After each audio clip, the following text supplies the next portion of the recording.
ছাত্র জনতাকে হত্যার দায়ে সাবেক প্রধানমন্ত্রী শেখ হাসিনা ও তার সহযোগীদের বিচারের দাবিতে বিক্ষোভ মিছিল ও প্রতিবাদ সমাবেশ করেছে খুলনা শিক্ষার্থীরা। বৈষম্য বিরোধী ছাত্র আন্দোলনের ডাকা রেজিস্ট্যান্ট উইক কর্মসূচি উপলক্ষে এ বিক্ষোভ মিছিল ও সমাবেশ করছে তারা। বৃহস্পতিবার বিকাল 4টায় সংগঠনটির ব্যানারে খুলনা বিশ্ববিদ্যালয়ের হাদি চত্বর থেকে বিক্ষোভ মিছিল শুরু করে শিক্ষার্থীরা। মিছিলটি পরে ক্যাম্পাস থেকে নগরীর শিববাড়ি মোড় এলাকায় অবস্থান নিয়ে বিক্ষোভ সমাবেশ করে। এ সময় উপস্থিত ছিলেন কেন্দ্রীয় সহ সমন্বয়ক সানজিদুল ইসলাম বাপ্পি, মিনহাজুল ইসলাম আল শাহরিয়ার, জহুরুল তানবীর, আয়ান আহাদ প্রমুখ।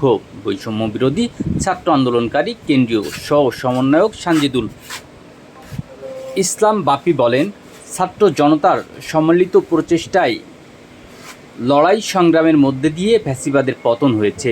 24-এর পরাজিত শক্তিরা এই স্বাধীনতাকে ধূলিসাৎ করার পায়তারা করছে।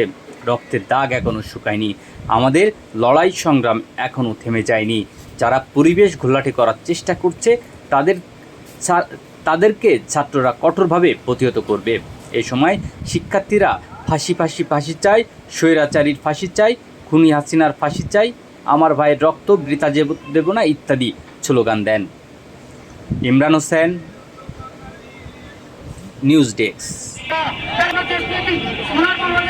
স্বাধীন বাংলাদেশ, বৈষম্য মুক্ত বাংলাদেশ গড়ে ইনশাল্লাহ মাতৃকে শিখবো ইনশাল্লাহ। এবং কিছু কাহিনী বাদীকে অবলোকন করেছে, যারা ধর্ষণে আছেন শুরুতে উদযাপন করেছে। এই বাংলার আওয়ামী লীগ দুঃশাসন চাই না।